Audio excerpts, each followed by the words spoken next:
남북 주민이 강원도 원산의 송도원 유원지에서 캠프파이어 하는 그날까지 함께합니다. 이제 만나러 갑니다. 네, 오늘은요, 이 스튜디오 분위기를 아주 그냥 화끈하게 불태워줄 가수분을 한 분 모셨습니다. 우리 이만갑 여러분들을 위해서 특별한 노래 준비하셨다고 하는데 가수 최상 씨 모시겠습니다. 최상!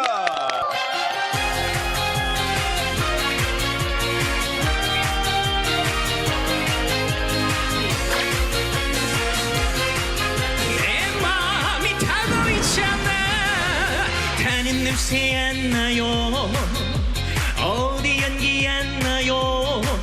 내 심장이 타타타타고 있잖아.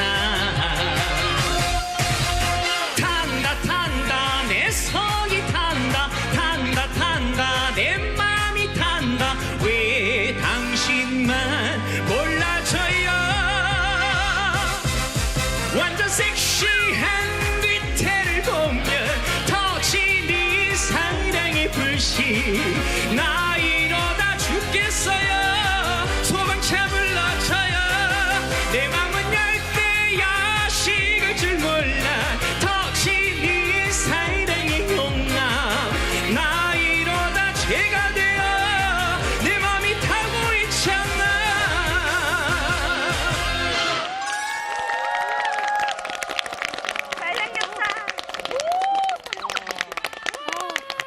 저는 이제 이번 달이 1년 딱 되는 따끈따끈한 신인 트로트 가수 최상이라고 합니다. 축하합니다. 저희가 이만갑에 그냥 뭐 아무나 부르지는 않잖아요. 최상 씨가 북한과 관계 있는 게 있습니까? 아, 사실 아버지 때문에 네. 조금 관계가 있다면 에피소드가 있죠. 네. 네네. 그 저희 아버지께서 2007년도에 평양에 이제 사업차 가셨는데, 한국 사람인데요? 네네네. 사업차 이제 가셨는데 일행분들하고 대화 내용 도청을 당하셨다고. 그 북한에 가면 이제 보이부 참사라는 맞아요. 게 따라 붙는다고 하시던데 다음 날 아침 그게 교체가 되면서 취조를 당하셨는데 이제 네 소지품들을 다 검사를 하신 거예요. 근데 아버지께서 이제 좀 걸리신 거죠, 몇 가지. 뭐가? 네.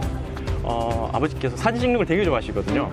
근데 이제 사진을 아무렇게나 좀 찍으셨나 봐요. 호기심에 궁금하셔서. 네. 그게 이제 좀 문제가 돼서 취조를 걸리죠, 그러면. 아니, 근데 그걸 그러면 도청을 해서 알게 된 거잖아요. 그런 뭔가 문제가 있다는 걸. 네네. 무슨 말씀을 하셨길래 거기서.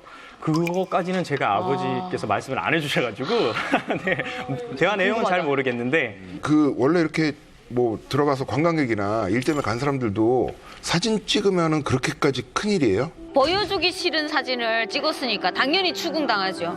어유 감옥 안 간 게 어디예요? 북한에서는 이제 그 관광객들 들어오고 뭐 사업차 들어오면 그 사람이 이제 순수한 사업도 관광객이 들어오느냐 아니면 정보기관이나 또는 이런 외국 기관에 사주를 받아가지고 어떤 임무를 받고 차후 임무를 수행하는 그 첫째 징표가 사진이에요.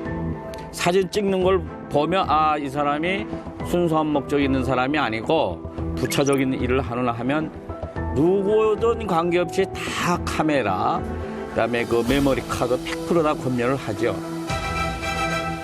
아니, 북한은 공산주의잖아요. 그렇죠. 근데 우리가 이렇게 얘기하다 보면 북한에서 여러분들이 진짜 뭐 살려고 열심히 돈 벌고 노력하고 막 이런 얘기를 들으면 그 어디보다 사실은 자본주의 같다는 생각이 들거든요. 그렇죠. 그래서 오늘 이만갑에서는 자본주의에 푹 빠진 북한 검은 돈의 맛에 대해서 이야기해보려고. 검은 돈. 재밌는 주제다. 그전에요, 공산주의 북한에 언제부터 이 자본주의의 이 바람이 불었는지 저희가 영상으로 준비했습니다. 아유, 뭘 주워 먹어, 애기들이. 아유. 저 때가 제일 힘들었지.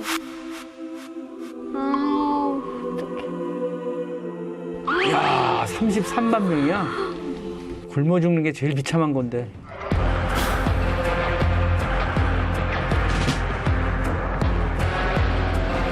그러다 보니까 이 장마당이란 이 자그마한 공간으로 인해서 수많은 사람들이 각종 자기 나름의 그 어떤 직업을 가지고 종사를 하며 먹고 산다고 봐도 과언은 아닙니다.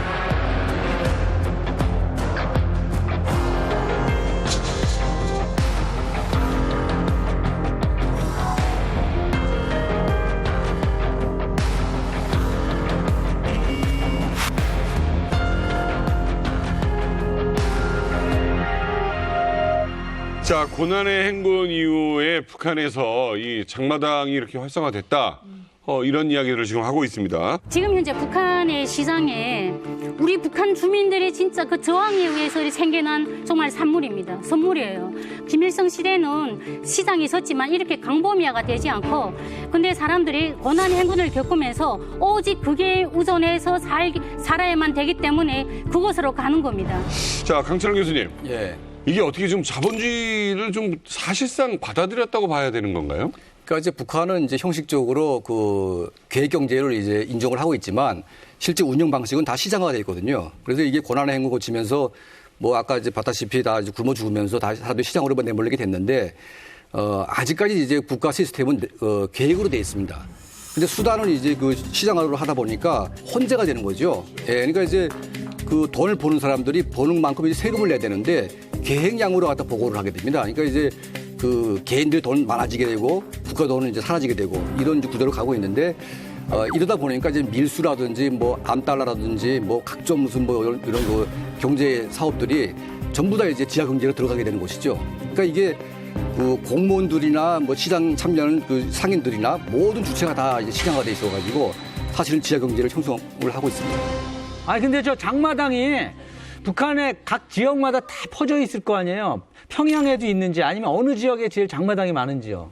평양에도 장마당 구역마다 2개씩 있어요. 큰 장마당. 그래서 그냥 집에서 한 걸어서 10분 거리는 갈 수 있어요. 엄청 크고 없는 게 없는 그런 장마당들이 있어요. 저희 원산에는 3개가 있는데 신풍시장, 신흥시장, 갈마시장이 있거든요. 그래서 거기는 다 갈마시장은 도매시장이고 신흥시장, 신풍시장은 이제 야매로 해서 거기 시장에서 장사하시는 분들이 도매시장에 가서 받아다가 하는 크게 3개 유형의 장마당이 있어요. 그러면 민희 씨, 우리나라에서 재래시장 가봤죠? 네. 재래시장하고 좀 비슷해요?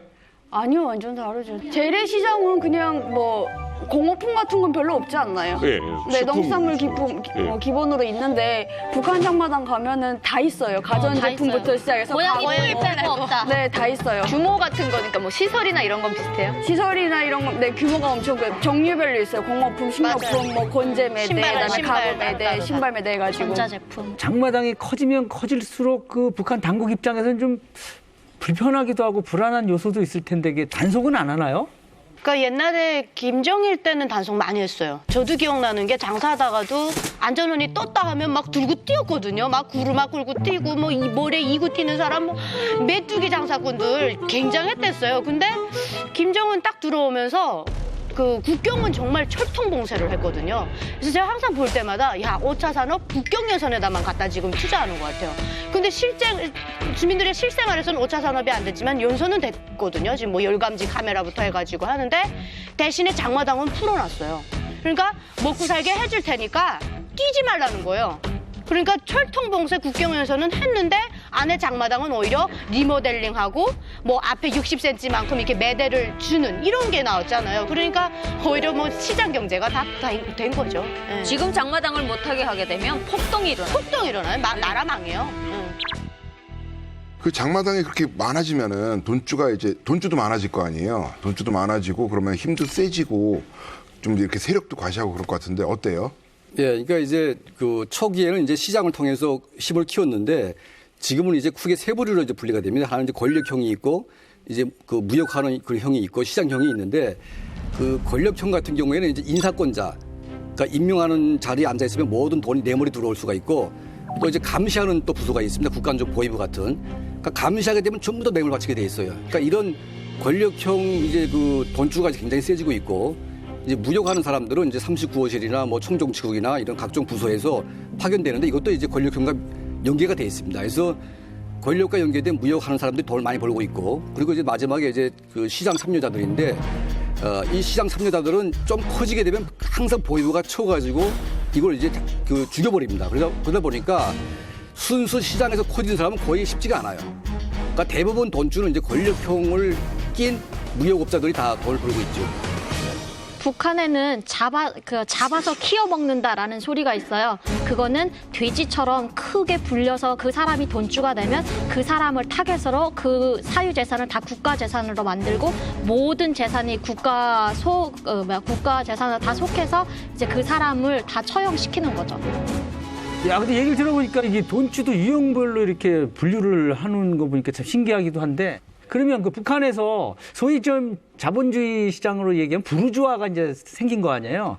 그 돈주가 되려면 재산이 어느 정도 돼야 되나요? 그러니까 90년도 초기만 해도 한 5만 달러 정도 있으면 그 엄청나게 큰 돈이었죠. 근데 이제 최근에 그 해외 무역이 이게 막 많아지고 또 이제 그 뭐 주요 산업들이 막 전부 다 이제 돈으로 환산되면서 한 100만 달러 정도 돼야 이제 큰 돈주가 되는 겁니다. 실제로 이제 그 인민군 총정치국 고위 간부들 김정은 시대 때 이제 그걸 초보를 했는데 그 간부들 한 명 한 명 집에서 평균 100만 달러가 나왔습니다. 실제로.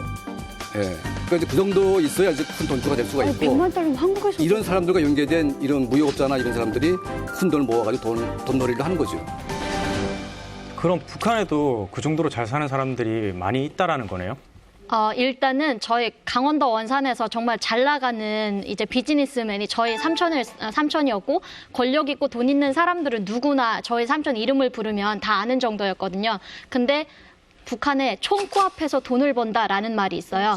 그거는 불법적인 일을 많이 해야지만 돈 주머니가 불룩해진다라는 소리인데 삼촌은 이제 밀수를 하면서 일본에서 들어오는 그 차 부속품을 사다가 그거를 완성품으로 만들어서 판매를 하는 일을 했어요. 근데 돈이 정말 수익이 좋아서 간부들이랑 만나서 쓰는 돈이 하루에 300불 이상. 그래서 한 달에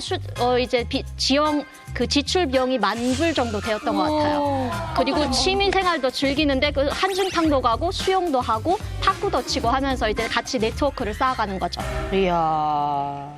저는 가까운 친척 중에 아까 선생님 얘기했었던 권력형 던주가 있었거든요. 근데 외아버리 간부신데 집에 가면 그냥 이분은 진짜 상위 1%다는 말이 그냥 나오는 게 인테리어가 평양 같은 경우는 그냥 준 아파트에 뭐 벽지 발라서 이렇게 살잖아요. 근데 인테리어 자체가 아예 유럽식이에요. 우리가 유럽에 와 있는 것 같은 기분. 벽지부터가 완전 유럽식이고 평양도 이렇게 물 나오는 시간이 정해져 있는데 물 탱크 자체를 아예 천정에 다 만들어놔가지고 샤워도 할 수 있고 샤워를 틀면 나오게 한국처럼. 네, 그렇게 인테리어를 다 한 거예요. 그리고 평양에서도 배달을 생각하지 못하거든요. 배달이 뭔지도 모르는데 그 집에 가면 뭘 먹을래? 하고 배달을 시켜요. 그리고 전문 셰프까지 있어요. 와서 전문 이렇게 회 떠주는 셰프 있잖아요. 이거 부르면 컬하면 오는 거예요, 그냥. 와, 딴 세계네, 딴 세계. 네.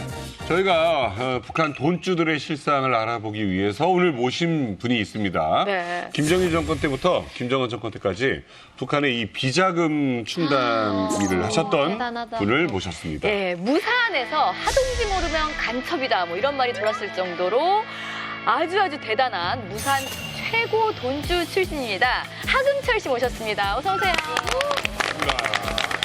하금철입니다. 반갑습니다. 와, 씩씩하시다. 안녕하세요. 반갑습니다. 반갑습니다. 오늘 막 풀어 모으셨다고. 네, 그 얘기는 저희 아들이 먼저 했는데 이 옆에 있는 게 저희 아들입니다. 어머. 네, 이 옆에 있는 게 저희 아들이에요? 저희 아버님. 우리가 정말 궁금했거든요. 얘기 많이 들었어요.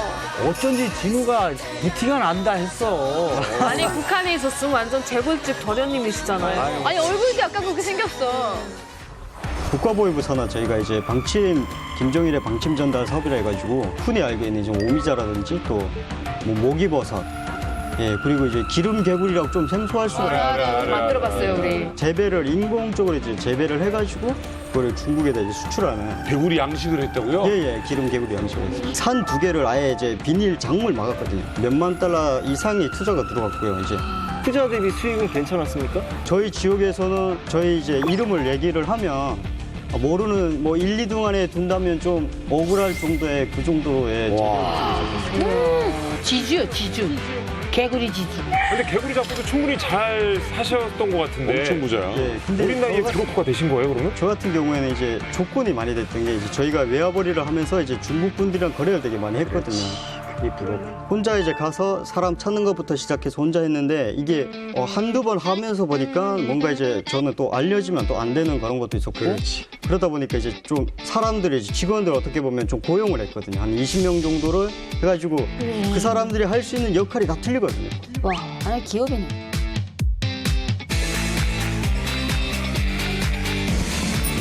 북한에 있을 때 재산이 어느 정도 있으셨습니까? 예, 90년대 중반부터 그때는 한 15만 달러 정도. 와. 15만. 와, 다 15만. 이게 15만 달러 정도 있다고 했잖아요. 90년대에는 10,000달러만 있어도 부자라는 얘기 들을 때였어요. 그치, 맞아. 정국 씨도 아니 정말 뭐 큰 도시에서 공부하시고 이랬던 분이고 외국 유학까지 갔다 왔던 분인데 15만 달러 해서 아까 놀래시네요. 그 놀랄 정도예요? 그게 북에서? 솔직히 저희 집에는 그때 90년대 중반? 제가 어렸을 때는 달러를 구경해 본 적이 없어요, 일단.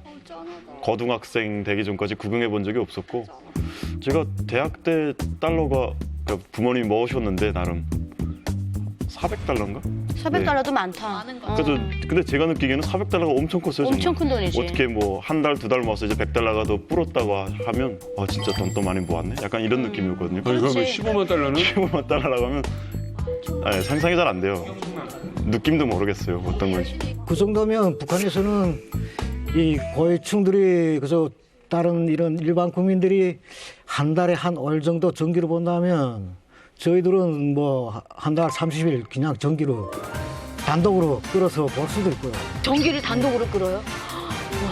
네, 그러니까 저희 아들이나 이렇게 딸 데리고 나가면 혼자 못 내놓습니다. 그러니까 특이하게 나보다 좋은 신발 신지 하니까는 지나가다가 신발만 뺏겨가지고 가면 음에 들어와요. 버디가드. 신발이 없고. 네. 버디가드 딱 곱게 자랐구나. 네, 그다음에 저희는 그 이런 밀수랑 해서 중국에서 좀 비싼 이런 간식들 뭐 가잖아요. 빨락지. 그거 뭐 가지고 나가면 그러고 그다음에 또 그것도 먹다가 좀 못 사는 집 애들이 이런 옥수수 떡이나 이런 걸 가지고 나오면 바꿔가지고 들어와요. 안 또 어찌다 먹으면 맛있어 보이는 이제. 네. 박금철 선생님 집은 어떤 곳에 사셨습니까? 집은 45평 정도 되고요. 북한 45평 완전 네, 큰데. 그러니까 제가 45평 된 것은 그 45평에 저처럼 이제 간부들이 위에서 간부들이 내려오면 그런 칸도 만들어 놓고 그런 정도를 하지 않으면 개인이 45평 정도 집을 가지고 못 있죠. 45평이면 되게 큰 거예요, 북한에서. 그죠? 엄청 크죠. 아유. 선생님 아버지 지금 이거 신기한데. 말씀 듣다 보니까 아니 지금 말이 안 되는 게 저는 지금 기공자로 자랐다고 그랬는데 근데 좀 부모코하지 않았어요? 지금? 아니 그 잘 사는 도련님께서 지금 부모코가 됐어. 아버님 알고 있었어요? 브로커한 거? 브로커 하는 게 제가 어느 해에 알았습니다. 그러니까 저는 한국에 온다고 생각지 않았거든요. 이유가 없죠. 네. 모든 생활이 저는 위에서부터 모든 걸 다 이렇게 하고 했는데 갑자기 하루아침에 보이부에서 와서 집에 아들 사진 달라니까. 예? 그다음에 알아보니까 몇 명이 했냐 하니까 50명이 했다 했어요. 어머, 많이 더 했다야. 10명만 해도 저는 아들 살고 수 있어요. 어머, 혁명가. 근데 국가보위부서부터 더보위부로 군보위부로 거쳐 내려왔는데 이 단계를 내가 다 막자면 뭐 15만 원, 150만 달러도 안 되거냐. 예? 또 아들이가 브로커 하면 그 조직력이 어마어마하니까 거기다가 또 주범이지.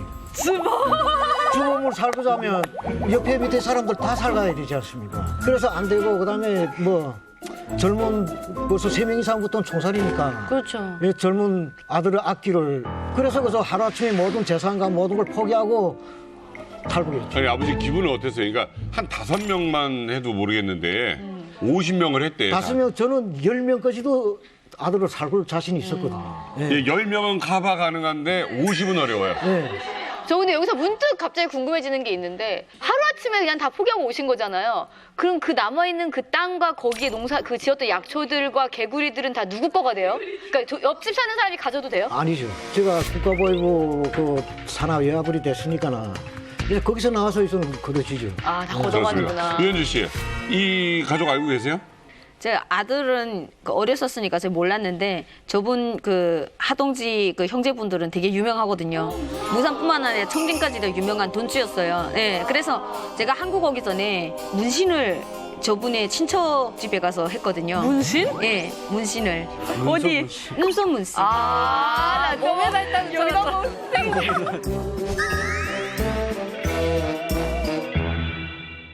네, 그러니까 이게 그때 한창 그 돈주의 사모님들이 막 이렇게 그 눈썹 문신하고 이 눈 문신하는 게 유행이었어요. 근데 제가 한국행을 딱 결심하고 나니까 북한에서도 웬만큼 사는 사람들은 다 했는데 한국 갔으면 다 했을 것 같은 거예요. 이 문신 안 한 것 때문에 내가 탈북자인 게 뽀롱이 나면 안 되잖아요.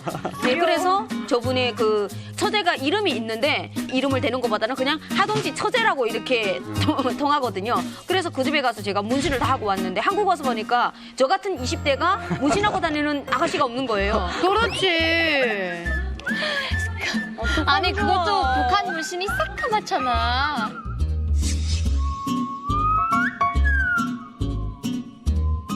문신 지우느라고 돈 엄청 썼어요.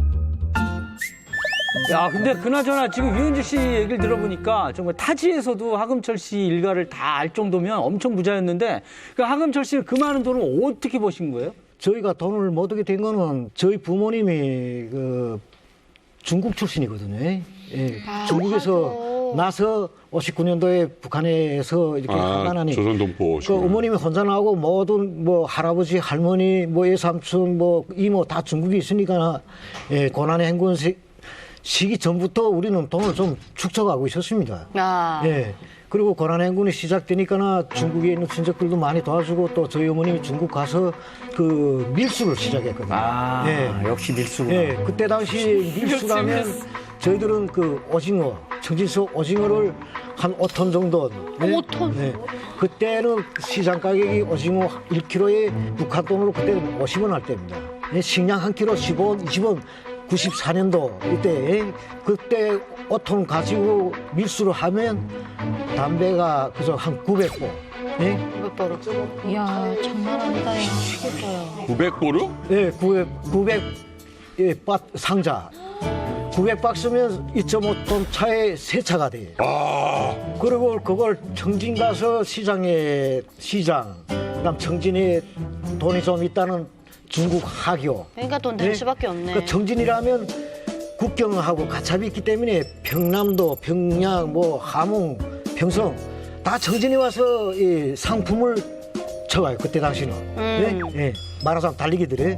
그러니까 그러니까 두 번 하면 그 여행 가는 외화벌이 그때 당시 외화벌에서 한 액수를 우리는 끌어들였거든요. 예? 그걸 두 타면은 5만 달러, 10만 달러씩 나왔어요. 이야. 그러면은 그렇게 오징어하고 담배를 계속 밀수를 해가지고 돈주가 되신 거예요? 네. 와. 아니. 무역 근데 우리가 듣던 아니 우리가 듣던 밀수는 담배로 크게 해봤자 선수건이 정도였거든요. 근데 정말 뭐 무슨 말 정말 처음 듣는 그건 무역이지 무역 아니야? 무역이네 진짜 무역. 그래서 저렇게 이제 모은 돈으로 가지고 저희가 이제 미공급 시대에 이제 나라에 지원을 많이 해가지고 저희 집에 가면 지원중서 저번에 제가 얘기 들은 지원중서 3장이 있었거든요. 나라에 기부한 거네. 기부를 엄청 많이 했습니다. 아니 그러면 하금철 선생님 나라의 중앙당에서도 알겠는데요? 그렇게 기부하고 그 인맥을 해서 제가 이제 지금까지 큰 회사를 차리게 된 게 벌써 북한 정부에서는 고난의 행군 시기에 굶어 죽고 이러는데 우리 식량처럼 군부대 10톤, 당창건 기납탑에 돼지 10마리, 그다음 칠보산에 10톤, 뭐 곰산 세멘트에 이렇게 하니까 저 사람들은 돈이 어느 정도 지원하는 외에 저 사람들은 자기네 비자금이 얼마 있겠다는 건 가능은 하죠. 또 우리는 또 그렇게 지원해야만 이제 좀 회사를 꾸리자면 조건이 생긴단 말입니다. 여기처럼 내가 돈 있는데 이런 걸 꾸리겠다 이렇게 하는 게 아니라 북한은 국가에다 이익을 줬을 때 허가가 떠오르 받기가 제일 헐거든요. 그러면 선생님 이게 이해가 안 되는 게 예를 들어서 갑자기 난데없는 무산에 있는 어떤 사람이 와가지고 돼지를 몇 톤을 내려놓고 돈을 올려보내요. 그러면 야 이거 의심스럽다 하고 뒤를 캐보거나 죽이지 않습니까? 그거는 어떻게 번 돈이든 상관없이 나라에다 지원했다. 그때 당시 김정일이가 식량이든 돈이든 뭘 나라에 지원한 사람은 애국자라 했거든요. 그냥 묻지도 따지지도 않고 그냥 애국자다 이 사람은. 그 방침이 떨어지자마자 우리 제일 처음으로 했기 때문에 동생은 미풍 선구자 대회에 참가하고 감사도 받고 선물도 받고 저도 감사도 받고 선물 받고 이렇게 되면 그러다 나니까 외교부 교통과 인맥이 세대하니까 제가 외교부 그 안원부 평양에 자주 올라가니까 그 3만 달러를 하고 무사 국가보위부 번호는 250이 군부대로 됐는데 국가보위부 행사국 국가보위부에서 행사국, 미행국, 뭐 반탄국, 테러국 뭐 국이 많습니다. 거기 국에서도 1과, 2과, 3과 이렇게 나가는데 저희는 행사국 산하 예, 외화벌이 지부를 무상군에 뒀거든요. 이야, 외화벌이 회사를 만드셨네. 그러면 거기서 무슨 일에 부장이 되신 거예요? 예, 그러니까 저는 행사국이라면 김정은이가 예를 들어 한북도 뭐 무상 강산을 시찰한다. 그때 우리 행사국에서는 그 행사국 요원들이 움직일 수 있는 운수수단에 필요한 기름이라든가, 예? 그런 걸 우리가 보상하는 게 행사국. 그러니까 선생님 하시는 일을 지금 우리가 알기 쉽게 하면 스폰서. 돈 이렇게 대주고 지원해주고 하는. 근데 얘기를 듣다 보니까 이 하금절 선생님 보니까 김부자의 행사 때 뒷돈을 좀 대주시고 막 그런 것 같은데 네. 그러면 그 김부자 한번 이렇게 시찰 나오면 돈이 어느 정도 드나요? 한 번씩 이렇게 김정일이가 움직일 때는 100만 달러 정도는 비용이 들거든요. 왜 그런가? 호위에 동원되는 보위사령부, 보위부, 보안성 몇만 명 정도가 한 개 거의 군단 무력이라 해도 가언이 아니거든요. 그 몇십 리에는 개미 한 마리도 훨씬도 못하고 거기에 또 필요한 장비, 그 사람들이 쓰는 그 일체 기름 모든 수다, 군부 이런 작업하면 엄청난 돈이 들어간단 말입니다. 환장하겠네요. 아니 나라 지도자가 오는데 그 돈을 지역 유지가 내는 거예요. 그건 김일성 때나 김정일 때나 김정일 때가 같습니다. 행사 보장에서 돈을 조금이라도 아역은 이렇게 해서 하는 사람이면 그 자리에서 목이에요. 가차없이 왜 호위사업에서 한 번이 실수라도 있으면 안 되기 때문에 100만 달러가 들든 뭐 200만 달러가 들든 무조건 최대한의 뭐 기차로 간다면 24시간 전에 전기를 다 차단시키고 도로 뭐 100m, 200m에 일체 주민들이 없어야 되고 집도 빈집 다 이렇게 열심히 확인하고 보이부에서 아니 뭐 좀 사람을 봐야지. 죽을까봐 그래, 죽을까봐. 누가 수류탄 던질까봐. 그래, 뭐가 아유 아무튼 던질까봐. 안 됐어요. 그렇게 보장하니까 그 비용이라는 게 어마어마하죠. 그러면은 하금철 선생님은 이제 무역을 어떤 종류의 무역을 하셨어요? 그러니까 제일 처음엔 제가 국가보위부 오고 행사국 외화벌이를 하며 제일 처음에 시작한 거는 약초, 수산물 이런 걸 가지고 중국의 지적들도 있고 하니까 무역을 시작했는데 거기가 차츰 무역 단위들이 많아지니까 수입이 정부에서 그 행사국에서 내라는 10만 달러 이가 좀 모자라거든요. 그래서 제가 기름개버리고 양식하기 시작했거든요. 예. 그래서 그걸로 실제 돈을 많이 마련하고. 예. 그러니까 이게 처음에는 그냥 있는 거 갖다가 파는 거 역할만 하다가 예. 직접 이제 예. 만들기 생산까지 하는 거예요. 그래서 이런 일정한 그 무상군에서 좀 민가하고 많이 떨어진 이런데 산을 여기로 말하면 한 3개 리를 승인받아가지고 거기 있던 주민들을 들어 내보내고 밭도 회수하고 예. 그래가지고 거기로 개구리 서식장을 만들네. 그 몰래 하는 무역도 많이 하셨어요? 거의 개구리 기름 같은 것도 우리 쪽 세관은 우리 국가보위부이기 때문에 뭐 세금이나 이런 통제 같은 거는 괜찮은데 중국 쪽에서 세금을 자꾸 매기기 때문에 저희들은 그거 세금 또 매기고 세관에 들어가면 징을 보고 뭐 이게 하는 게 있기 때문에 아예 그 밀술로 보통은 거의 전 70% 밀술로 다 했습니다. 이 한북도 양강도 그 굉장히 밀수하기는 엄청 삼유림이 쫙 우거졌기 때문에 뭐 차가 석대 넉대 넘어오고 지에도 그 어디서 노출될 것도 없고 또 중국 쪽에서도 세금도 부담 안 주지 우리도 세금 부담이 없고 또 우리는 국가법의 행사국이기 때문에 자 이러이러하게 어디매로 밀수하겠습니다 하면 위에서 뭐 김정일이 행사와 관련되는 자금을 마련하는데 그 누가 거기다 대고 못한다 막을 사람이 없거든요. 그럼 아무래도 좀 밀무역이라는 게 어려운 점이 있으셨을 것 같은데 그런 점은 없으셨나요? 그렇게 하자니까 말하자면 검은 돈 뇌물을 많이 먹여야 되죠. 뇌물을 먹으면 먹을수록 안전한 사회가 북한에서 밀수라. 네. 그 저희들은 뭐 한 번씩 평양 올라갈 때면 행사국장, 정치부장한테 뭐 $10,000씩 이렇게 하니까 그분들은 뭐 자기 주머니에 들어오니까 자기 아래 다 산하에서 뭐 국가보위부, 보위사령부 이렇게 내려가니까 국경비대 뭐 무상군 보위부나 보위부에 그 사람 밀수하는 걸 보상해주라 딱 지시 내려옵니다. 그러면 내려오면 그 사람들이 다 앞에서 또 다 해주고. 그 사람은 그런 게 하금철 선생님 한 분이 아닐 거 아니에요. 그러니까 전국에 걸쳐서 다 받을 거 아니에요. 그 윗사람은. 그래서 북한에서 무역 이거 간판을 지는 게 국가보위부, 보위사령부, 그다음에 보안성 그렇지 못하고 이런 사회 이런 데서 있는 사람들은 국경선에 못 붙습니다. 그 중에 하금철 선생님은 어떤 분에게 가장 많은 뇌물을 주셨는지 궁금해서 한번 질문을 드려봅니다. 그 중앙부터 도 군것이 순서가 다 돼 있습니다. 뭐 중앙이 제일 국장, 뭐 정치국장이나 가장한데 $10,000, $5,000. 그다음 군급은 $3,000, $2,000 이렇게 돼 있습니다. 보통 뭐 이 낚시질 하다가도 국장님 이거 뭐 $3,000 주세요 이렇게 적어. 낚시하다 $3,000 낚시하다 $3,000 그걸 받았다고 말할 수도 없고 또 내쳤다고 말할 수도 없습니다. 그 옆 사람이 물어요 그거를 덥석. 믿게. 야, 그렇죠. 사람을 잡네 낚시하다가.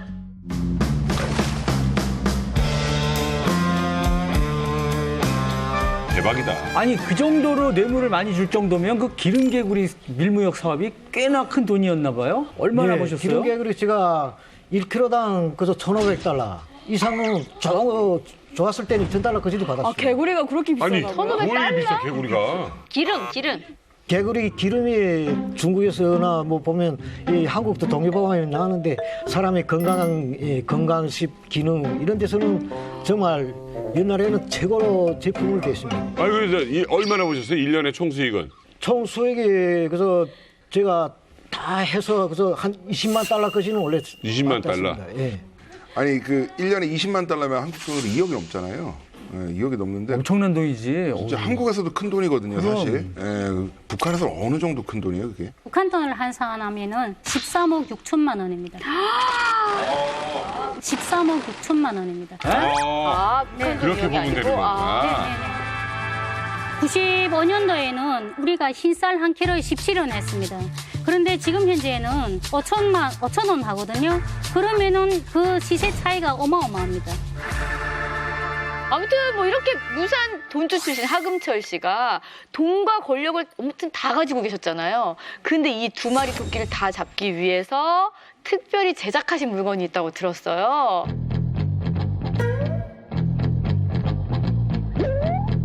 그게 지금 하진우 씨 몸에 있다고요? 예, 제 몸에 있어요. 진짜요? 자 나와주세요. 예, 돈 스파이크 옆으로 나오셔서. 뭔데?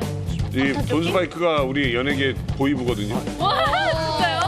뭔가 좀 수상한 거를 한번 찾아주시면 돼요. 돈과 권력을 동시에 잡기 위해서 아버님께서 특별히 제작한 게 있다고 합니다.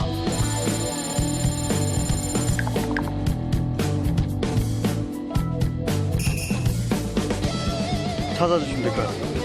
그렇게 더듬어서 아, 찾아봐요. 예, 예. 괜찮습니다. 옷 싹 뺏겨봐. 싹 뺏겨. 그래. 너무 거치신데. 좀 무섭다. 아니 지금 저 돈주머니 야. 돈 주머니 안에 있는 거 아니야? 아니 돈 스파이크가 건물하니까 CIA 같지 않아? 맞아요. 영화 보는 것 같아. CIA 같아. 같지가 않아 미국 가방을 아니 이봐. Excuse me. 아이 아이 고꾸로 먼지까지 털어버릴 기세야. 아 신발 벗겨봐 신발 벗겨. 잠깐만요. 아니 신발 밑을 보니까 신발 밑에. 이 밑창도 좀 이상해요. 아니 이렇게 높은 야 진우야. 너 많이 건방져졌다. 원래 다리가 좀 짧습니다. 아 이게 아니라 진우. 다리 길이가 좀 너 진우. 아니 진우가 뽑아가지고 뭐가 들어있는 줄 알았어. 그래. 아니 자. 아직 못 찾은 거야? 아 제가 찾아볼게요. 주머니 여기 담배. 뭔가 찾았어요. 담배입니다. 담배. 잠깐만. 아, 어떻게 자. 하셨습니까? 자 보시죠. 천지라고 써 있는 담배가 나왔습니다. 그 안에 기름 있는 거야? 그 안에 뭐 들어있나? 지금 뭔가 나왔습니다. 이거 좀 설명 좀 해주시죠. 이거는 이제 간부들한테 뇌물로 할 때 여기에 이제 보게 되면 담배를 전부 다 뽑고 이제 돈을 이 담배처럼 말아가지고 네, 여기다 넣어가지고 돈은 보통 얼마짜리를 말아서 넣습니까? 거의 100불 정도 되는 이제 지방 같은 경우에는 100위안 정도로 해가지고 한 20개 정도 이렇게 해가지고 와, 돈을 이렇게 말았어요. 이게 진짜 100불이에요. 아 진짜 100불입니다. 진짜 돈이네요. 그걸 담배 위에 말아요? 담배 한 까치 같이 이렇게 싸는 거야 아니면 그러니까 뇌물을 다 빼고. 예, 아예 뇌물을 빼고? 이제 뇌물처럼 안 보이기 위해서 담배를 전부 다 빼고 거기에 이제 돈을 말아가지고 이렇게 뭐 2,000불이면 2,000불 이렇게 넣어가지고 뭐 한 다섯 각이면 5각 이렇게 주면 10,000불이잖아요. 그러면 위안은 뭡니까? 위안으로 넣는 건? 위안도 마찬가지입니다. 위안을 딱 넣으면 담배처럼 규격이 딱 먹거든요. 위안은 2,000위안 정도. 2,000위안? 아, 가격이 그러면 달러가 더 비싼 사람을 주는 거고, 아, 저 사람 좀 조금만 덜 주자면 위안을 주는 거고. 아, 헷갈리면 안 되겠네. 아, 이런 게 또 있네요. 잘 봤습니다. 와 대박. 하금천 선생님. 네. 그러니까 저거를 또 어떻게 저렇게 연구를 하신 거예요? 담배 속에다가 돈 집어넣는 거. 그 북한에서 제일 제일 처음에 간부들한테 인사할 때 담배가 됐거든요. 네. 네. 그러더니 뭐 담배로 인사하기가 제일 편하고, 그래 우리 세관장이나 이런 데는 또 제일 싼 담배를 거기다 이제처럼 돈을 말아서 줬거든요. 예? 화장실 가든 사무실 들어가든 세관장님 네 오늘 왔습니다 하고 피우셔하고 주면 또 보면 자기는 전혀 뭐 피우려고 생각지 않는 제일 싼 담배거든요. 그러면 다 안단 말입니다. 그래. 그다음에 위에 이렇게 간부들, 우리 행사국장이다, 정치국장이다 이런 분들한테는 10,000달러씩 이렇게 들어가기 때문에 담배 담배 한 보에다가 담배를 꺼내고 거기다 넣고 담배를 여면 4각 내지 6각이 들어가요. 예, 그 담배 기장구 딱 돼서 담배 피우십시오 하고 그다음에 나오면 된단 말이에요. 저 같은 경우에는 좀 이제 아버지랑 좀 다르게 저 같은 경우에는 이제 북한 쪽은 전기밥솥 이런 게 좀 드물거든요. 이제 불도 전기도 잘 안 오고. 근데 이제 간부들 같은 경우에는 불을 24시간 봐요. 거의 여러 전기를 끌어가지고. 저는 이제 전기밥솥에다 돈이랑 이제 뭐 고급 술이랑 담배를 넣어가지고 같이 선물로 주는 거죠. 전기밥솥에? 예. 보통 그게 한 600불에서 한 1,000불 정도 되거든요. 담배랑 같이 돈이랑 넣으면. 대박이다. 그럼 혹시 뇌물을 주시다가 걸리시면 처벌이 어떻게 되나요? 세관장이나 이런 분들이 걸리면 뭐 저리 그저 현장에서 목이 떨어져 바지를 벗고 어디서 시골에 농사질러 가야 되죠. 하금철 씨는요? 뇌물을 주다가 걸리면. 저희들은 국가가 자금 위해서 했는데 그 받은 사람이 나쁜 걸 되죠. 그리고 당을 위해서 그럼. 자금을 마련하겠다는데 거기다 의뢰를 받았으면 준 사람은 잘못이 없다. 받은 사람이 걸리지 말아야 된다. 그러면 우리는 옷 벗는다고 그러는데 거기선 바지 벗는다고 그래요? 아, 북에는 바지를 벗는다. 자, 오늘 누구누구 검사가 한 명의 의미로 바지를 벗는다. 이렇게 하면 됩니다. 네, 말씀하시는 게 그 뇌물을 지금 다 달러로 지금 단위로 얘기를 하시잖아요. 네. 그 뇌물을 특별히 달러로만 딱 주는 의미가 있어요? 달러는 뭐 첫째 뭐 유통이 간편하잖아요. 뭐 외국에 나가도 아무 데나 가도 이 사람들은 건사도 하기 편하고 위안 주게 되면 1,000불이다 하게 되면 500위안이 하면 이렇게 두껍고 하기 때문에 건사하기가 달러가 많이 나죠. 그리고 화폐 개혁에서 한번 이제 사람들이 크게 속아서 이런 가지고 있던 돈을 다 잃고 나서는 아 이젠 북한 돈, 우리나라 돈은 믿으면 안 되겠다. 무조건 달러다. 저축은 무조건 달러고 그때부터 달러와 북한 돈을 같이 쓰긴 했지만 비공식적인 그 제2의 북한 화폐 같은 느낌이 됐거든요. 달러가. 근데 선생님, 그러면 아까 말씀하실 때 김부자 행사비를 다 대신다고 했는데 그 외에도 또 따로 내는 돈이 있나요? 예, 따로 내는 돈이라는 게 그러니까 비자금을 엄청 마련해야 되죠. 이분이 무슨 뭐 돈은 돈대로 령을 받았는데 불이 우리 뭐 조카나 제 아들이 무슨 일이 있어서 자금이 필요하다. 또 그거 그러니까 바치는 거는 10만 달러다 하지만은 내가 10만 달러 이상을 비자금을 만들어놔야 그 기질을 유지하고 내가 그 체제에서 마음 놓고 살 수 있는 준비는 오히려 비자금을 더 많이 만들어 놓는 게. 한국에서는 혹시 어딘가에 뇌물을 줘본 적 있으세요? 습관적으로. 뭐 허가를 얻기 위한 거라든가. 아니 뇌물 줘본 게 아니라 뇌물 받아본 것 같아요. 오히려. 아니 탈북자들이 이렇게 뭐 정말 탈북민들이 외로워한다고 명절 때는 뭐 경찰에서 상품권도 주고 뭐. 맞아요.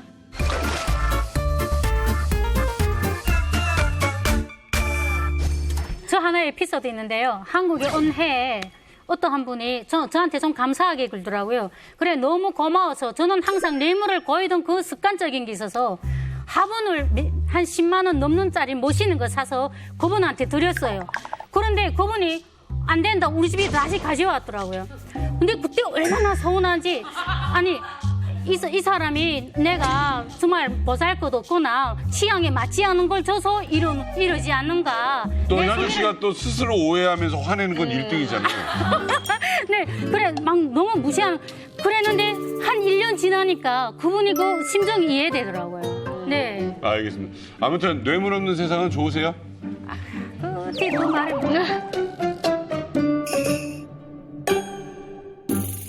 네, 북한 검은 돈의 맛. 네, 오늘은 김 부자의 그 비자금을 채우고 있는 북한 지하 경제에 대해서 이야기를 하고 있습니다. 그런데 지금 정권을 잡고 있는 김정은의 비자금이 정말 생각지도 못한 곳에서 모이고 있다고 합니다. 어디일까요? 평양 네모는 김정은 비자금 용도로 쓰인다. 어려운데 이거. 생각지도 못한 곳에서 모이고 있다고. 뭐 여러 가지가 있죠. 찜질방도 있고 탁구장도 있고. 장소. 네, 호텔. 평양 호텔은 김정은 그럴듯하다. 비자금 용도로. 고려 호텔. 아까도 그랬잖아. 맞다. 호텔에서 어떤 걸로? 호텔에서 뭘로? 글쎄요, 뭐 호텔은 뭐 숙박. 그러면 고기? 스테이크? 호텔에 카드 스테이크? 계산 안 하고 현금으로 받아가지고 계산하면 뭐 20% DC는 거죠. 손님 오면 대실은 3만 원에 해드릴게요. 네. 저는 평양 대동강이 아닐까. 대동강 그 안에 있는 뭐 대동강 물과 또 대동강이라는 모래. 그 브랜드가 있잖아. 그걸로 이제 비자금 용도로 쓰는 거지. 대동강.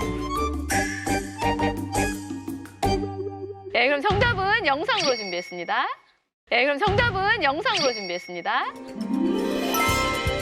우와. 백화점이야? 우와. 백화점이요? 야, 좀 엄청 백화점 좋겠네.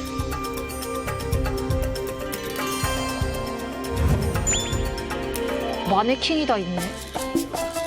난 북한에서 마네킹 한 번도 못 봤다. 우와. 우리나라 백화점 같다. 야, 인테리어 예술이네. 똑같은데 우리나라 드라마 보고 똑같이 만든 거 아니야? 야, 천장 봐. 이게 북한이라고요?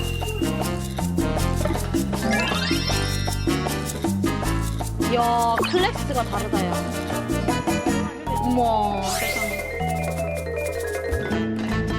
정답은 평양 대성백화점은 김정은 위원장의 비자금 용도로 쓰인다였습니다. 강철 선생님, 이게 말이 될까요? 그러니까 이제 그 39호실 안에 그 몇 개 천국이 있는데 거기에 이제 뭐 대웅천국, 금강천국, 뭐 대성천국이 있는데 대성천국에 이제 은행도 있고 이제 백화점도 있고 영업만을 가지고 있어요. 그러다 보니까 이제 평양에 많은 그 돈주들이 있는데 이 돈을 소비할 데가 없잖아요.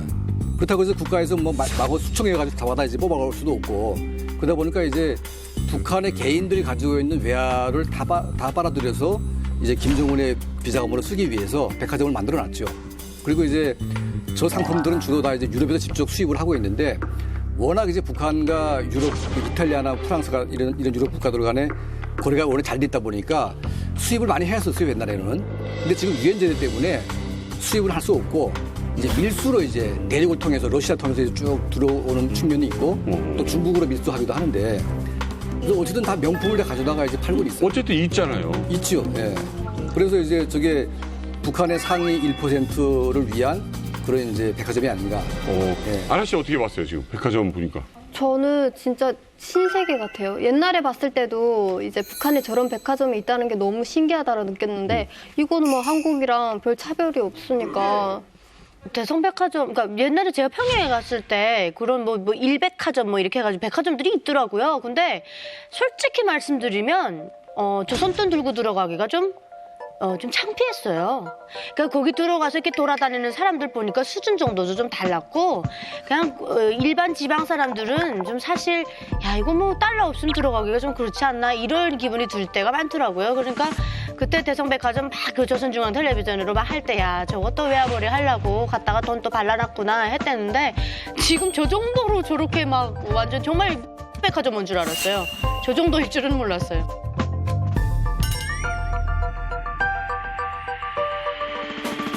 중요한 얘기다. 네. 자기가 사는 나라 백화점 가면서 우리나라 돈 내기가 쑥스럽다. 우리나라 돈 들고 들어가기 창피할 정도예요. 미리 씨 이게 써도 되긴 되는 거죠? 아니요. 저런 데 가서 뭐 북한 돈 들고 들어가면은 그건 정말 짱- 이상하게 말아봐요. 근데 저런 데 들어갈 때 출입 안 시켜요. 딱 봤을 때 비주얼 자체가 여기서 돈을 쓸 것 같지 않다 하면 출입 안 시켜요. 진짜로. 그래서 낙원백화점이라고 창가원 앞에 바로 있었는데 저 친구들이랑 밥 먹도 이렇게 구경했거든요. 근데 어떨 때 좀 예쁘게 입고 가면은 판매인데 그냥 보내는데 딱 운동복 입고 이렇게 쑥 깨제제해서 가면 그냥 더러워 집 가라고. 웃긴 게 뭐냐면 저 안에 식당도 있어요. 외화 식당도 있고 백화점도 있고 하는데 수영장도 저기는 있어요. 가격이 다 북한 돈으로 표기돼 있거든요. 웃긴 게. 저 안에만 해고 환율이 따로 있어요. 그러니까 보통 한 100대 1 정도 되는데 시장에서 보통 8,000대 1로 통한다면 저기는 100대 1로 되는 거예요. 그러니까 저 안에만에 또 그 환율이 따로 있고 그리고 그걸 봤을 때 북한 돈으로 다 표기돼 있고 그걸 봤을 때 북한 내 돈을 빨아들이기 위한 저런 거고 북한 사람들이 되게 많이 가요, 실제로. 그 백화점 입구 딱 들어갈 때 거기에 엔부터 루블까지 저 지금 정확하게 기억났어요. 루블, 그다음에 엔, 뭐 달러, 그다음에 그 유로까지 쫙 나와서 환전해서 들어가게끔 그런 것도 다 있었어요. 저는 이해가 안 가는 게 지금 대북 제재가 한창인데 저렇게 명품까지 대놓고 팔고 있잖아요. 지금 가능한 거예요? 예를 들면 이제 그 김정은이가 타는 이제 그 마하모라는 벤츠 있잖아요. 그 50억짜리. 예, 그거를 이제 막 수입을 하는데 거의 몇 달 동안 몇 개 나라를 고치면서 가지고 왔잖아요. 그러니까 북한 당국이 마음만 먹으면 다 기론이 있어요. 예, 근데 이제 저런 이제 이탈리아나 프랑스나 독일에 북한 라인들이 워낙 탄탄하게 있기 때문에 마음만 먹으면 얼마든지 데려올 수가 있습니다. 뭐 사실 북한 같은 경우에는요, 그 김정은 시대 들어와서 굉장히 글로벌 스탠다드에 맞추려고 노력을 하고 있어가지고 상점 같은 경우도 그렇고 뭐 그 과자 같은 걸 생산하는 공장도 그렇고 그 전에 그 북한에서 떠나오신 분들이 보면 저런 게 북한에 있다는 것 자체를 믿지 못할 정도로 그렇게 좀 신기해할 만큼 많이 이제 변화가 좀 있었어요. 예. 근데 정말 신기한 거는 저 때는 달러라는 말만 나와도 그게 불법 행위인 것 같고 그 돈을 소유하면 안 될 것 같고 진짜 나쁜 돈이라고 배웠거든요. 우리는 취급을 했었어요. 근데 지금은 그것만 딱 취급을 한다니까 너무 놀라운 것 같아요. 적들의 돈을 다 우리가 갖자. 그러니까. 지금 뭐 이렇게 명품 수입 관련된 얘기도 하는데 이 통치자금, 비자금이 이제 좀 씨가 말랐을까요? 어땠을까요?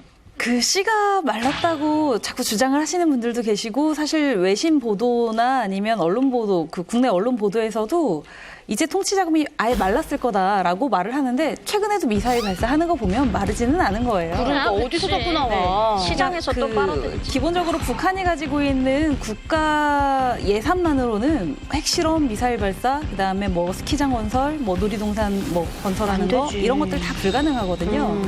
그리고 그 최근에 얼마 전에 했던 70주년 기념 행사에서 불꽃놀이하고 군대 사열 열병식 하고 이랬는데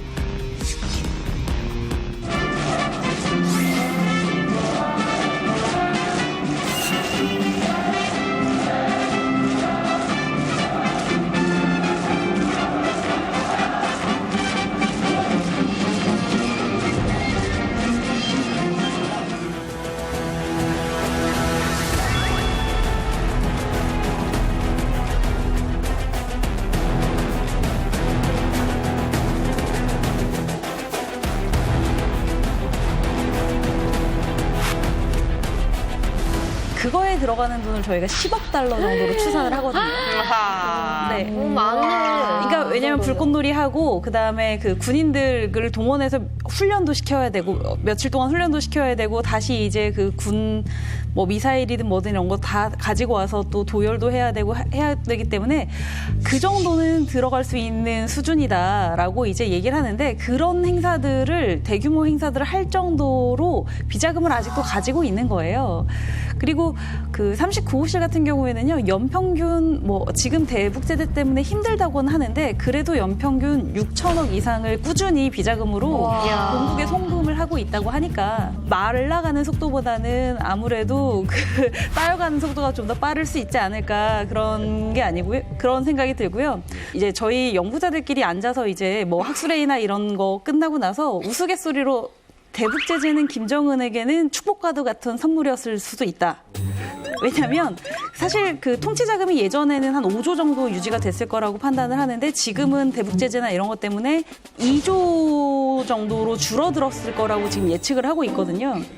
근데 지금 대북 제재가 아니었으면 갖가지 선물하고 명품을 사서 다 하사를 했어야 되는데 배에서도 차를 뭐 10대가 아니고 뭐 20대, 30대를 사서 뿌렸어야 되는데 이게 대북 제재를 핑계로 댈 수 있어서 오히려 좋지 않을까 이런 식으로 저희가 우스갯소리도 하고 하거든요. 그럴 수도 있구나.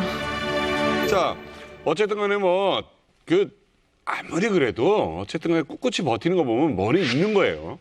머리 있는데 여기서 이 와중에 김정은 위원장의 돈을 빼돌린 비자금 스캔들이 있었다라는 이야기가 있습니다. 김정은 비자금 스캔들. 김정은의 돈을 갖고 튀어라. 우와. 누가? 박은지 교수님 이게 말이나 됩니까? 그쵸. 사실 그 언뜻 상상하기에는 도저히 불가능할 것 같은데요. 이런 일들이 실제로 벌어지고 있습니다.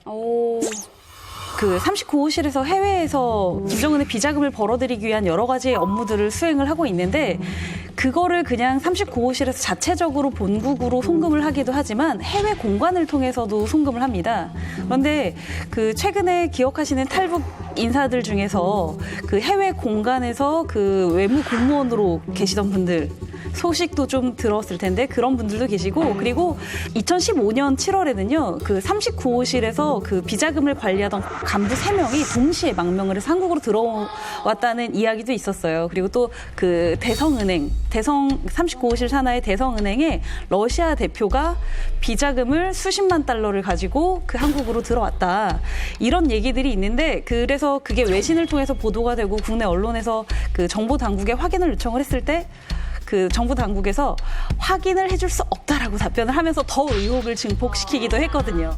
실질적으로 그 탈북민들 사이에서도 그 탈북하신 분들이 그 많이들 가지고 비자금을 가지고 들어왔다. 그래서 적게는 10억에서 20억 수준이지만 많게 갖고 온 사람들은 100억 이상대를 가지고 들어온 사람들도 있다.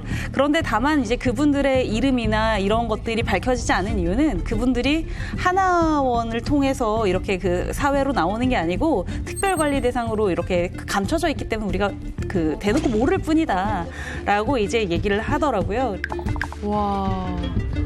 그러니까 이제 미국이 금융 제재를 할 때 그 델타방크 아시아은행을 딱 잡았는데 그때 이제 북한에 그 잡힌 돈은 한 2천만 달러밖에 안 되는데 그와 연계된 돈이 몇십억 달러가 됐어요 이게.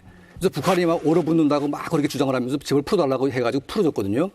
그러니까 그걸 계기로 이제 39호실 자금들을 좀 더 차명 관리를 하기 시작했습니다. 차명 관리. 그러니까 차명 관리 하다 보니까 개인들이 돈을 가질 수밖에 없는 거죠.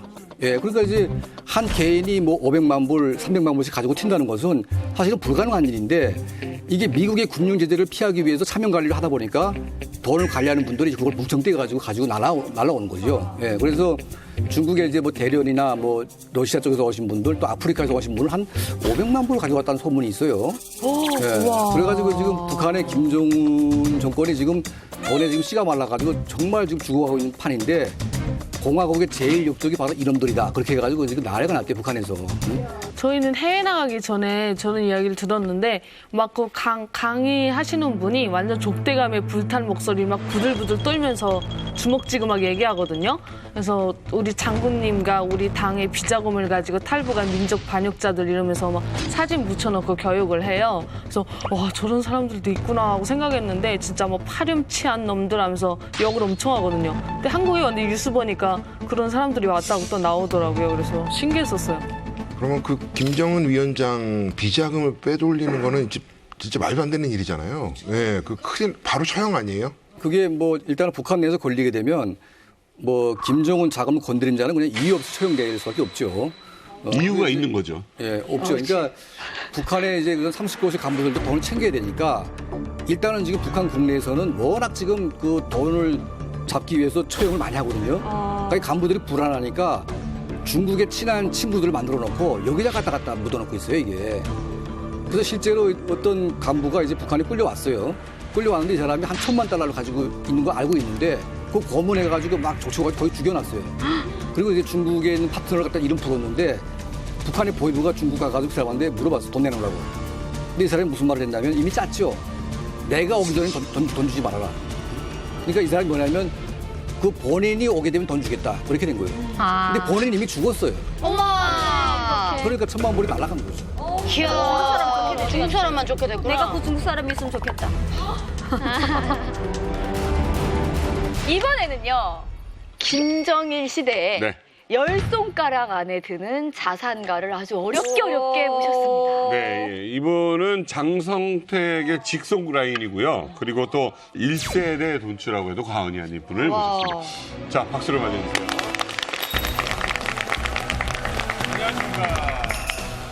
안녕하십니까.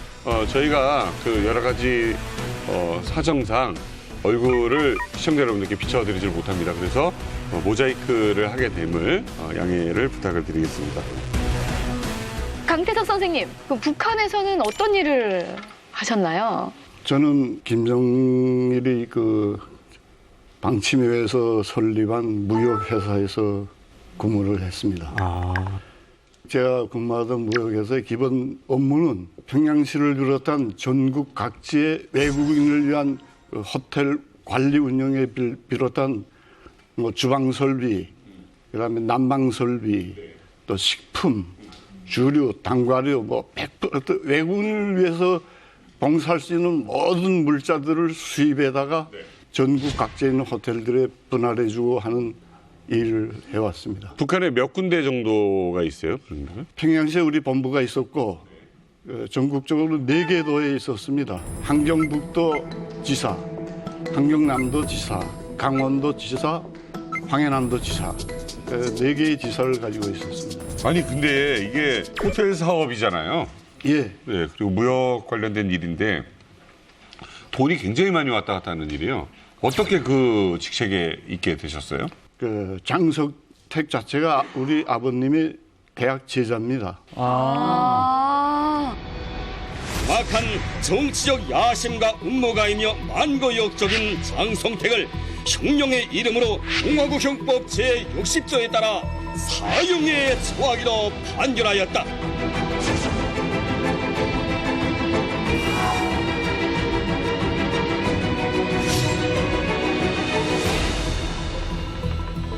그 아버님이 그럼 교수이셨나 보죠? 예, 지방대학의 계획경제학과 학부장을 했어요. 네네. 예, 그래서 장성택이가 추방대 내려왔을 때 아버지 어머니 심세를 많이 주셨습니다. 아 그래요? 예, 예. 시대를 줬다는 건 뭐 간단히만 얘기해 주면. 그러니까 제가 68년도 7월 달에 군대에 입대했는데 제가 군 입대한 이후에 그 장성택이가 김성중학대학에서 김경희하고 연애하다가 김일성한테 찍혀가지고 쫓겨내려왔어요. 연애하다가 쫓겨내왔어? 쫓겨왔는데 김경희가 주말마다 내려오니까 주말마다 내려. 주말마다. 제 방이 비어 있었는데 거기에 장성택이하고 김경희하고 같이 자고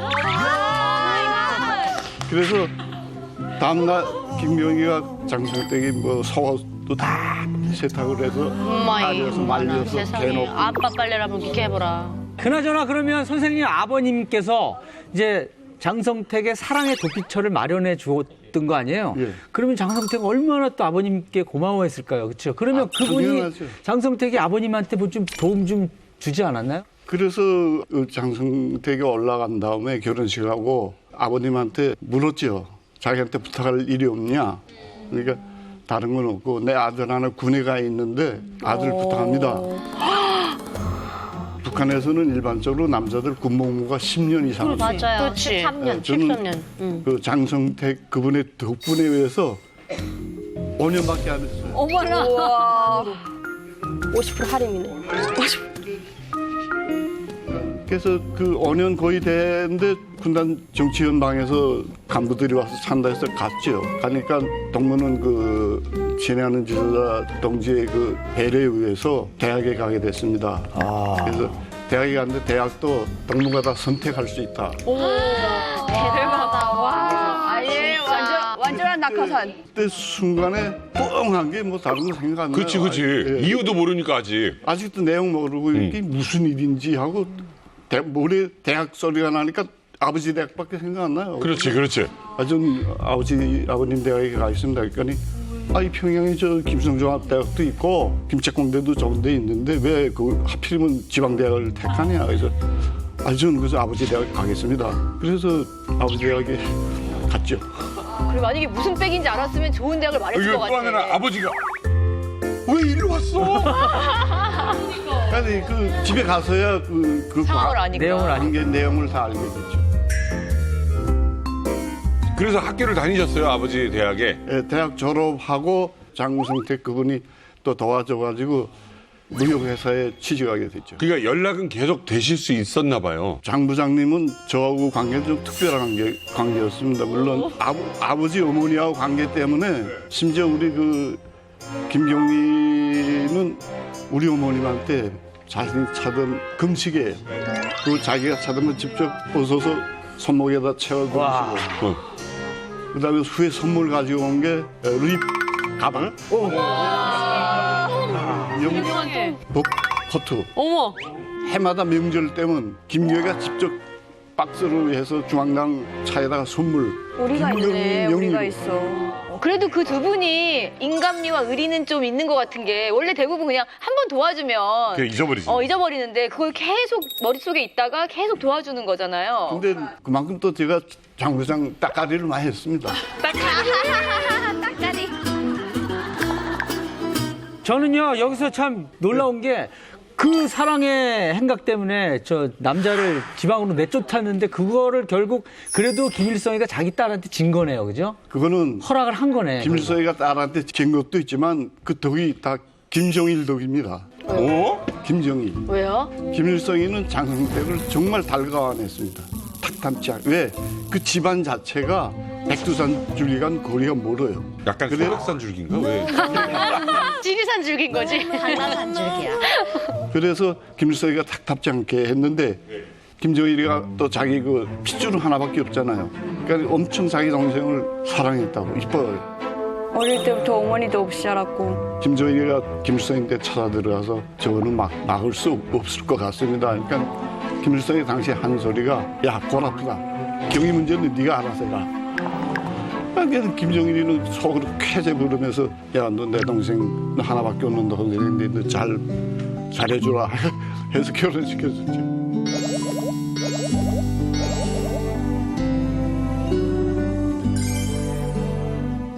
그러니까 이제 김일성의 자녀 중 김정일, 김경희 살아있는 자녀가 둘밖에 없는 거 아닙니까? 그러니까 이제 그 김일성으로부터 제일 사랑을 많이 받고 또 김일성이 제일 위로를 많이 받았다 그래요, 김경희로부터. 그러니까 그 혼사 문제 때 이제 상당히 심사숙고했고 김일성 주석은 원래 그 김경희 그 남편은 인민무력부장감을 얻어야 된다 하고 거의 점도 찍어놓고 있었다 그래요. 그랬을 것 같아요. 네, 그런데 뭐 딸이 제일 아끼고 사랑하고 위로받는 딸이 고집을 하니까 그래 그럼 네 알아서 해라 하고 이제 축하를 해줬는데 결국은 이제 장성택이하고 결혼 생활 쭉 하고 있는데 장성택이가 제거된 가장 그 중요한 원인은 장성택의 가장 철저한 보호자는 김정일이었거든요. 근데 김정일이가 이제 죽으니까 그 보호막이 이제 없어진 거예요. 이제. 그러니까 이제 김정은은 이제 잘못된 것만 눈에 보이는 거죠, 이게. 그러니까 이제 결단이 된 거죠. 아무튼 선생님께서는 이제 장성택에 많은 신임을 얻고 이제 여러 가지 일을 이제 하셨는데 그 중에서 가장 기억에 남는 업무가 있으신가요? 기억에 남는 것들이 많은데 그 중에서도 김정일이가 원래 정치하는 거 보면 파티 정치였습니다. 그치, 술 좋아했다고 그랬어요. 중심들 만들고 파티에서 중심 만들고. 근데 파티에 필요한 물자 대고 조직하고 운영하고 관리하는 게 장성택가 있습니다. 심지어 파티의 분위기까지 그 사람이 다 분위기 메이커까지 하는 정도로 그러니까 그 물자들을 대체로 어떻게 납품을 했는가 하면 날 불러요. 부르면 일본 여정 갔다 와야 되겠다. 한 번 갈 때 한 100만 불 정도를 쓰게끔 합니다. 주로 뭘 파티에 쓰는 게 뭔가 하면 두두, 그다음에 참치건 냉극도 그냥 통째로 한 마리당 대형 큰 거는 300kg, 400kg짜리. 그런 거는 한국 돈으로 하면 3천만 원 정도 하거든요. 그 정도 비싸요? 근데 그것도 한두 마리 사오는 게 아니거든요. 참치를요? 네, 10마리 정도.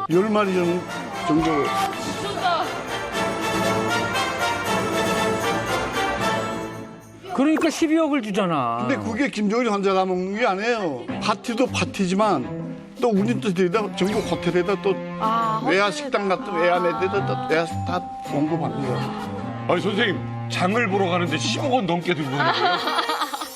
아, 나도 그런 장 제 봤어. 개인 장사가 아닙니다. 그다음에 공품들도 여러 가지 있어요. 이 MP3 같은 거, 네. 소형 녹음기, 선물용. 선물용. 그러면 선생님이 가시면 거기 조총련에서도 긴장하겠네요. 조총련에서 다 나오죠. 긴장하죠. 왜냐면 본국에서 우리 배 책임진 사람이 중앙당에서 나온 분이 있었어요. 비행기가 아니라 배, 배류가 안경고. 짐 싣고 와야 되니까.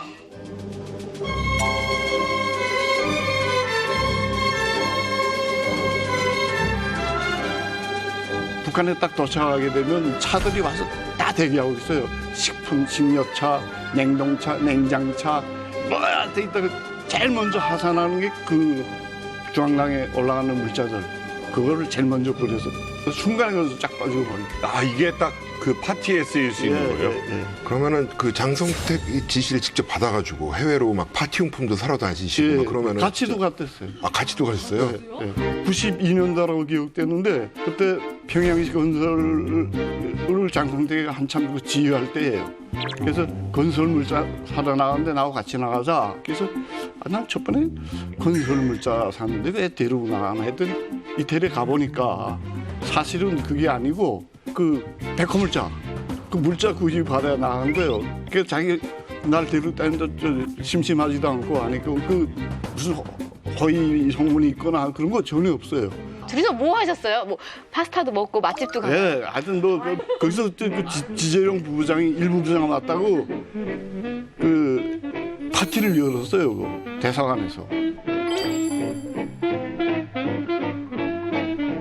근데 이 대사관 성원들이 위스키 코네하게 싹싹 마시면서 눈치만 살펴보니까 장부장이 너무 답답하니까 야 이게 분위기가 왜 이래 하더니 야 여기 너희 저 뭐야 아코디언 없나? 그러니까 직원이 가서 아코디언 그걸 둘러매고 하니까 뭐 상관없이 그거 딱 둘러매더니 첫 노래가 손마을 선생. 어머머머머머머머.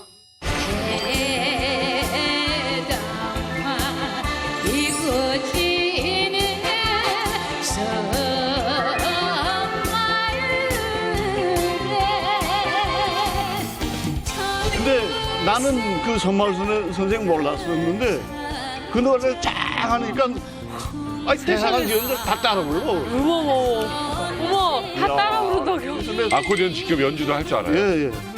근데 속으로 야 이 사람들 이거 앞에서는 뭐 당에 충실하고 멋지고 하는데 뒤에서는 다 남선 노래 부르고 가요. 야 그런 적도 있습니다. 그러면 이태리에서는 이제 또 물품 사가지고 거기서 이태리 그 유명한 그 가구가 또 노래 기가 막혀요. 그렇지, 이태리 가구. 가죽 제품. 그다음 안경테. 명품 많지. 명품 많지. 이태리 명품 많습니다. 그거 다 백화물자. 그 장구장이 구입하는 거 다 백화물자. 아이스크림도 좀 드셨어요, 길에서? 근데 이태리 하면 또 젤라또지. 웃긴 게 김정일이 또 그 이태리 아이스크림 그렇게 좋아한다.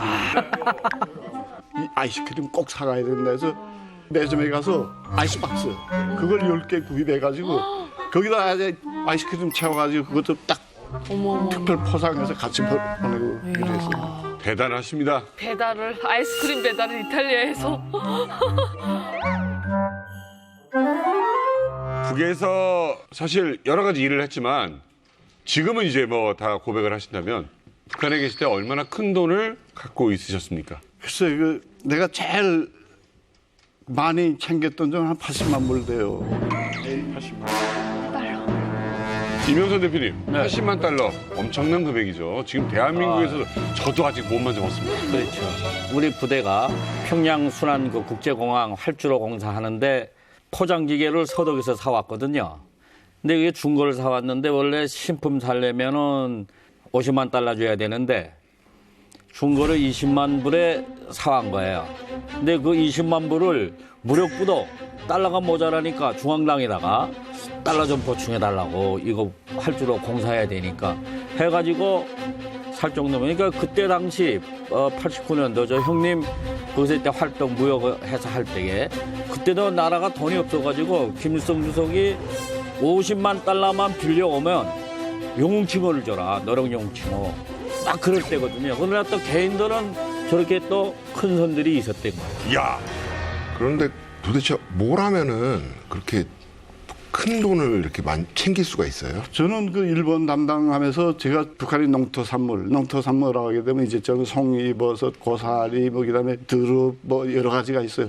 근데 그 중에서도 제일 메리트 있는 게 송이입니다. 송이가 돈 따기가 제일 쉽고 또 돈 떼먹기도 제일 간단하고 편리하고 왜냐하면 일본에서 상인들이 직접 원산으로 와서 평양 올라올 때도 있고 원산에서 만날 때도 있고 하면 송이가 귀할 때 안 나는 해는 키로당 500불, 700불까지 할 때도 있다고. 그래서 송이 또 많이 날 때는 200불까지도 막 떨어지고 그게 뭐 득중날중한데 그 송이버섯 그 규모는 어느 정도였어요? 그래서 많이 그 잘 될 때는 한 1년에 한 500톤씩 내고. 우와! 저희 아버지가 송이를 따면 북한 사람들이 송이 따잖아요. 송이철에 막 방송해요. 여러분 지금 한창 송이철입니다. 장군님이 충성의 자금을 바치는 그 이 좋은 시기에 빨리 산에 올라가서 송이를 따오십시오. 근데 송이를 따게 되면 그냥 무료로 바치는 게 아니라 송이를 1등품을 주게 되면요. 설탕 8kg를 줬어요. 그리고 2등품이 되면 설탕 5kg를 주고. 근데 지금 가격으로 따져보게 되면 엄청난 이익을 국가가 가져간 거죠.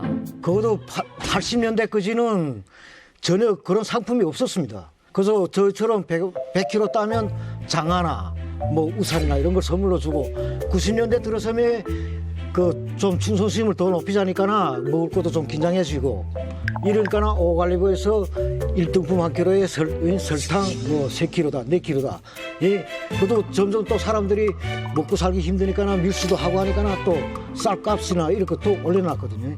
80년대까지는 충성이 외활로 됐기 때문에 그 100kg를 바쳐도 단돈 1원 주지 않아도 불평 부르지 못했습니다. 왜 충성이 외하기 때문에. 네. 선생님 그러면 이제 예를 들어서 선생님이 80만 달러 이제 송이버섯을 벌었어요.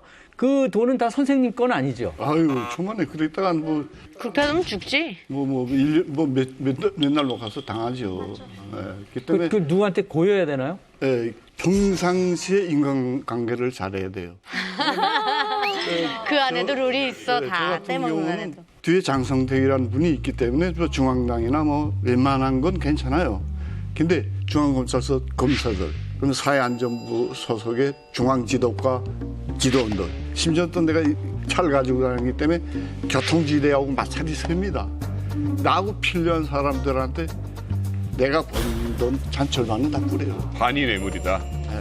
그래야 내가 무사하고 그거 잘못하는 놈은 오래 못 가서.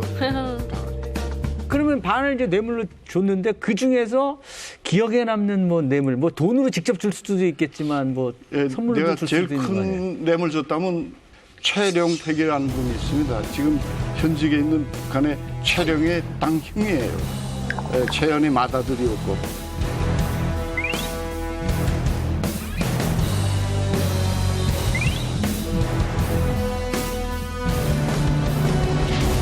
그분이 김정일이가 직접 선물한 216 배를 타서 빨간색 빨간색 펜.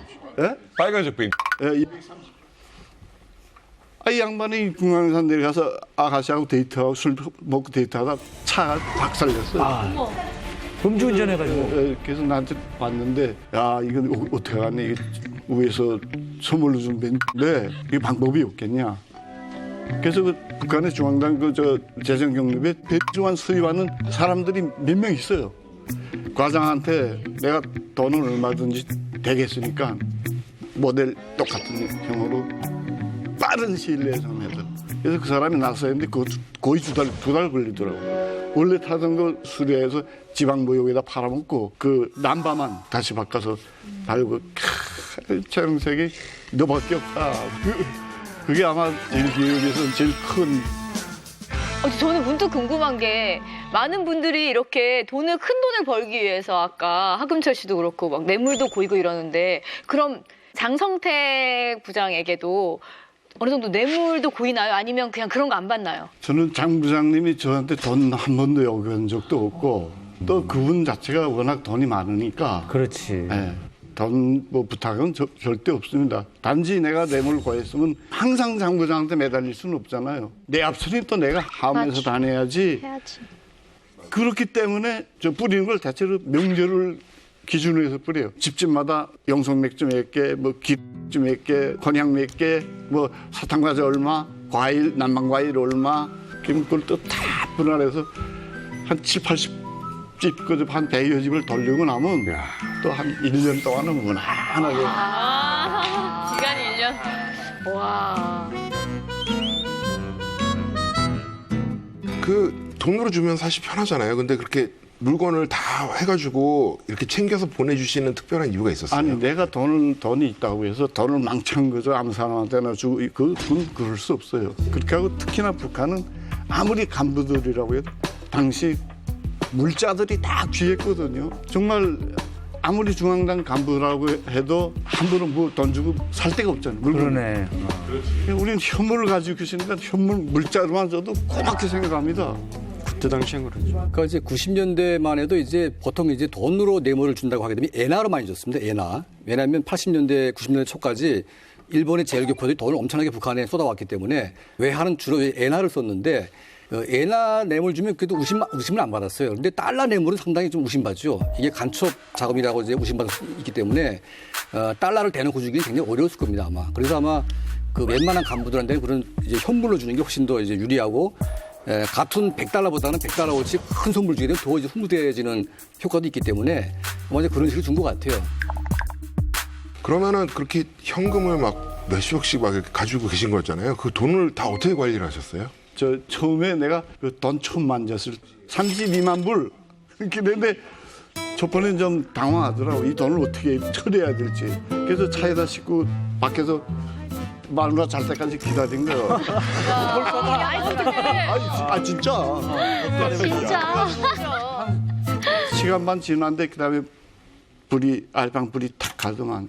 또 조금 더 기다려야 되면 저기 올라가서 북방에 들어가서 가만히 들어가서 불 켜고 무방문 싹 닫고 이 돈을 짱 박아야 되겠는데. 근데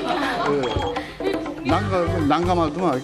생각하다 보니 침대 매트리스 제끼고 밑에 판에다가 10,000불짜리를 이렇게 한 벌 쫙 32개를 깔았어요. 그다음에 거기다 비닐을 깔고 면으로 또 한 번 또 하고 위에다 널판 다시 또 제자리에다 채워서 그냥 마지막에 매트리스 탁 놓고 그러니까 난 그렇게 하다 나니까 밤 한 12시간 넘어도 못 들어요. 그래서 그렇게 챙긴 적도 있습니다. 그 침대에서 잠자면 어떤 기분이에요? 뭐 하더라고요. 뭐하더라. 이제는 이제 먹고 산 게 또 없다 하는 게 무슨 자신감이라고 할까. 근데 왜 저기 부인께는 왜 안 알려줬어요? 왜 공유 안 했지? 홍서방 선배님은 왜 말씀 안 하세요? 나는? 이런 질문 괜히 쓸데없는 질문인 것 같습니다. 저기 행사 이벤트계에서 굉장히 출연료가 비싼데 현금으로 주면 얼마에도 간다고 소문이 나는데.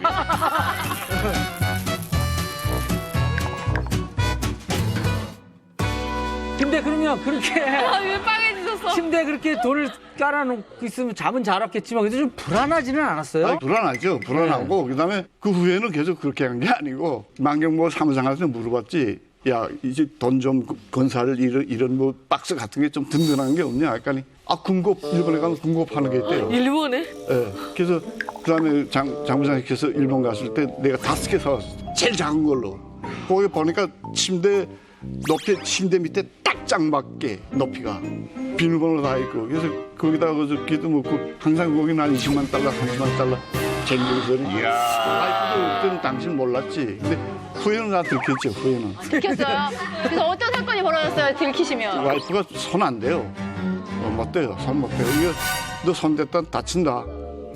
내 돈 국가 돈이니까 너 알아서 해라. 아, 마지막까지 속이셨어, 진짜. 약 11만 명의 북한 노동자들이 파견되어서 지금 외화벌이를 하고 있는 것으로 알고 있습니다. 러시아 벌목 노동자로 파견받아서 안 쉬고 24시간 일해봤어요. 한 달을 일해가지고 $40. 에? 40달러밖에 안 돼요? 손님들이 먹다 버린 닭뼈들을 고아서 삶아 먹는다는 거예요. 빵집 같은 데서는 이제 그 유통기한이 지난 빵도 이제 새벽에 가서 주워가고.